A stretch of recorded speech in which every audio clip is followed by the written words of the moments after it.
Zack Fair was born in the town of Gongaga with the dream of becoming a soldier.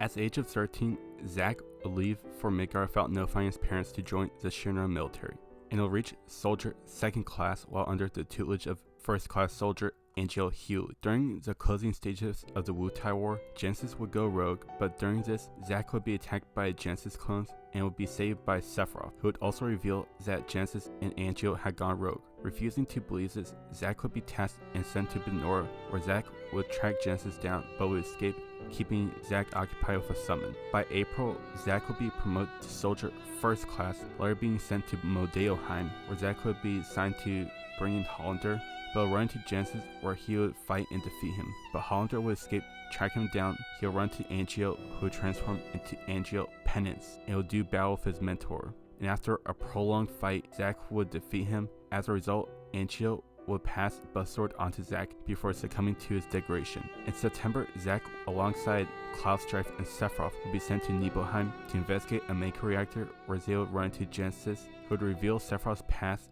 And days later, Sephiroth would go on a rampage where Zack would do battle with Sephiroth but would be defeated. However, Cloud would step in and would stab Sephiroth through the back, but the one-winged angel would impale Cloud, and using the remaining strength he had, would toss Sephiroth into the depths of the Mako reactor. The two would be experimented on by Dr. Hojo for 4 years, until Zack would break out and would travel into the depths of a cavern, where Genesis would transform into his avatar form. And after Zack would emerge the winner, despite being cured, Genesis would do battle with Zack one last time, and after a drawn-out fight, Zack would defeat Genesis. Afterwards, Zack and Cloud would leave for Midgard, but on his way there, Zack would be ambushed by the Shinra military. Zack would fight for as long as he could, but he'd be worn down. As Cloud awoke, he would pass on his Buzzword onto Cloud as his living legacy.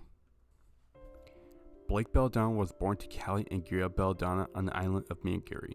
Growing up, Blake would support the White Fang, and during this, Blake would meet Am Taurus, who would train her, and the two would eventually fall in love. However, during a mission, Blake will abandon Am after finding out his true colors. Enrolling into Beacon Academy, Blake will form a team with Ruby Rose, Yang Xiaolong, and Weiss Schnee. During the Vile Tournament, the White Fang will attack Beacon, where Blake will run into Am, but would be defeated. Barely escaping, Blake would leave for Miyagiri, but one night, she would be attacked by Ilya. After a drawn-out fight, Blake would win, where Ilya would come to her sense and was side of Blake. Traveling to Haven Academy to prevent the attack on Haven, Blake would do battle with Am, and after winning, would force him to retreat. Afterwards, Blake and her team would steal an airship. However, Blake would be assigned to disable the radar tower, but she would be ambushed by Am, where she would do battle with him until Yang would arrive. And after a drawn-out fight, they would defeat him. Traveling to Atlas, Blake and her team would be arrested for stealing an airship. One day, during a Grim invasion, Team RWBY and Aesop would be called back to Atlas, where Ironwood would finally snap for being lied to. It would order Team RWBY to be arrested. Blake and Yang would do battle with Elm and Vine, and after a drawn-out fight, the two would defeat Elm and Vine, where Blake would regroup with her team, where her journey continues. Well, what's up, Winter, with my second remake, where I'll be playing 1st class soldier Zack Fair against the Black Hat, Blake Belladonna.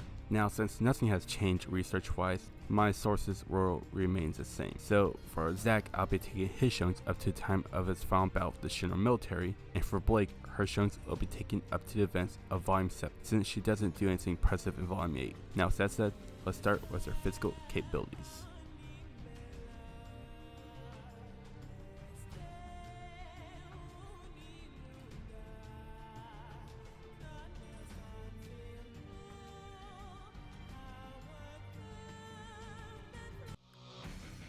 By the end of Crisis Core, Zack would be a 20-year-old man still around 6'2", with a thin yet muscular build. After being experimented on by Dr. Hojo for 4 years, Zack was enhanced by Genova cells, enhancing his physical performance. In terms of strength, Zack is very strong. He's cut through a metal door with a few swings of a sword. Even before being enhanced by Genova cells, he's traded blows with the likes of Genesis and Sephiroth. However, Sephiroth wasn't going all out. Speed-wise, Zack can dodge and maneuver around gunfire, and trade blows with Sephiroth. Durability, Zack is very tough. He's taken out dozens of armed soldiers, non-stop taking grenades and gunfire. Even by the end, Zack still maintained a combative stance. By the end of Volume 7, Blake will be a 19-year-old female staring at 5'6" with a slender build. While not the strongest, Blake is still pretty strong. She's capable of cleaning through combat robots with ease, trade blows with a bloodlusted atom. Speed-wise, she's very fast. She's dodged a lightning beam midair, and should scale to Mercury and Emerald, who can dodge air-ground lightning multiple times, and Speed Blitz Roman Torchwick, who can block point-blank gunfire. As for durability, she's taken hits from Am, as well been stabbed, and tanked hits from Vine. Despite being clear-cut, this is actually a bit of a toss-up. Yes, Zack is stronger since even before being enhanced he traded blows with the likes of Genesis and Sephiroth. However, speed-wise, I'll say that Blake is a bit more faster. While Zack is no slouch, he's not the fastest when it comes to speed, and this is clearly evident during his fight with Sephiroth, despite being able to keep pace with the One-Winged Angel and Genesis, who at full strength should skill above first-class soldier Zack Fair. But as Dr. Hojo mentioned, Sephiroth is overall a much more stable specimen. Now, to make it clear, I'm not saying that Zack is comparable to Sephiroth. Sephiroth, just on a physical level, eclipses Zack in every way possible. Sephiroth, during his fight with Zack, was not going all out. I'm just saying that Zack has shown to have a weakness, speed fencer, leaving me to believe that Blake is overall more fast. Durability wise, I'll give to Zack, but the problem with this is that Blake has the aid of her aura, which dampens damage that Zack will dish out, while Zack, on the other hand, will be taking the full brunt of her attacks. However, even with that said, Zack will still be fighting at tip-top level, so I give Zack the slight edge in physical capabilities.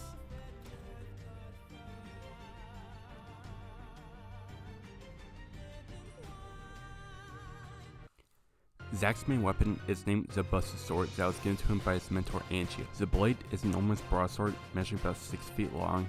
The blade has 2 slots near the handle, likely used for materia slots.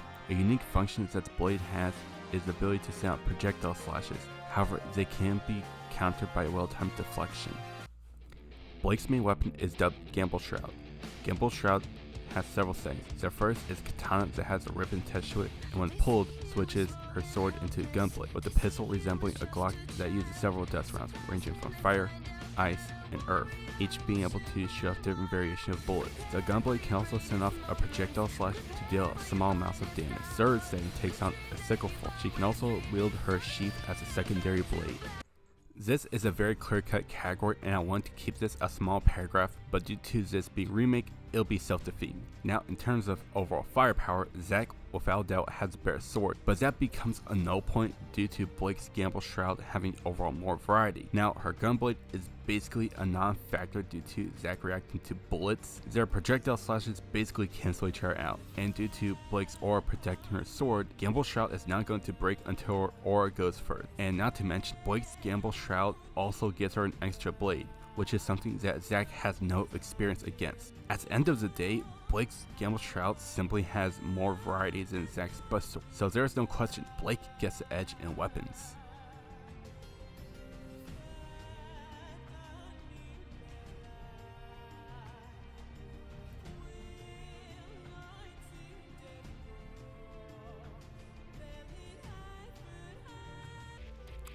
Just like all members of Soldier, Zack carried materia ranging from fire, ice, and lightning. His limit breakers consist from Lucky Stars that turns his attacks into critical strikes. Rush Assault allows him to beat down his opponents. Octoslash delivers a total of 8 powerful sword strikes.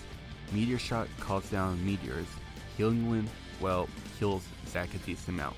And lastly, Apocalypse Blast deals out massive amounts of damage to all opponents in his range. Just like all Huntresses, Blake has an aura and semblance. Aura can boost a user's strength, dampen damage, or even heals them. Her semblance is dubbed Shadow. Shadow creates a clone that can be used to tank attacks or used as a decoy. However, if she moves too far away, her clones will disperse. She can also combine her clones with dust. Earth can be used as a shield. Fire can create a small explosion, and ice can trap her opponent's weapon in ice. This is possibly one of the more complicated categories to break down, but there's a clear winner. Blake does have an advantage to dodge and even evade attacks from Zack, but Zack has an advantage since 2 of his limit breakers puts Blake's aura to shame. Healing Wind kills him faster, and Lucky Stars can turn his power strikes into critical strikes. Not to mention, if Zack lands one of his limit breakers on Blake, it's going to inflict a damn good amount of damage. So, while not a major advantage, Blake's elemental clones will be a bit of a wild card. But that doesn't really change the fact that Zack has both offense and defensive magic to turn the tables on Blake, so I give Zack the edge in magic and special abilities.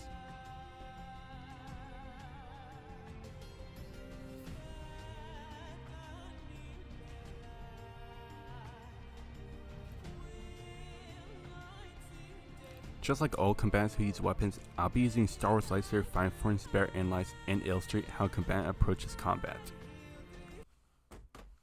Zack was trained by Angel. From his training, he'd be proficient in Form 1 Shisho and Form 5 Shin/Genso. Shisho trains the user to use life sweeping strikes to deal with gruesome opponents, however a well-trained opponent can easily get around this form. Shin and Genso trains the user to either block or evade before immediately counterattack with devastating assault. As an overall combatant, Zack is a lot to be desired.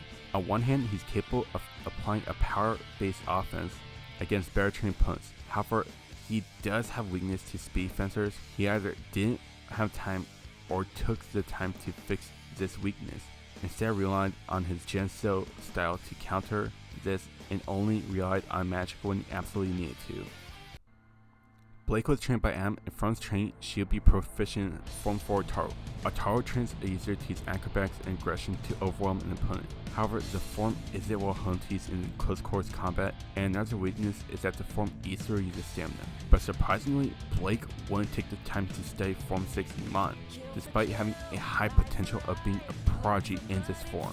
As combatant, Blake takes a rush style offense using acrobatics and aggression to overwhelm an opponent, and using her clones as diversion or to counterattack, but opponents who can apply enough force or can match Blake in a certain area can get around this.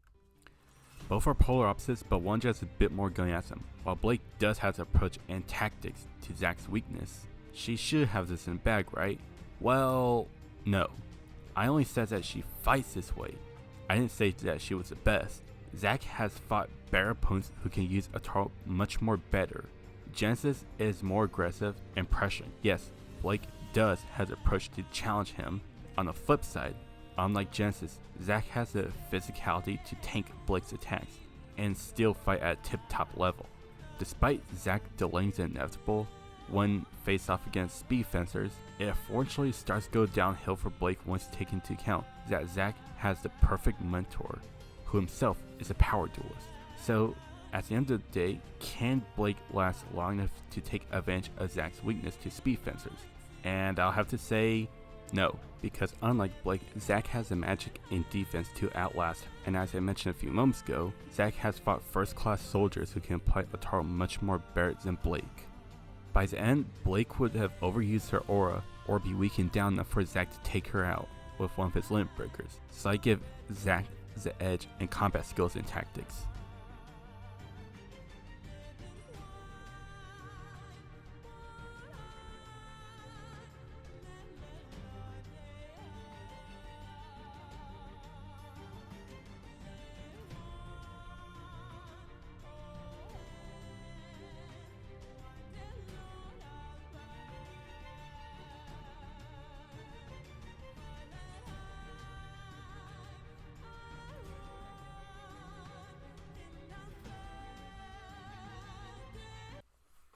Let's just say this takes place short before Zack's fight with Genesis, but first he had to make a detour through Atlas to rest up before heading to fight Genesis, and to get Cloud checked out if he didn't get better soon.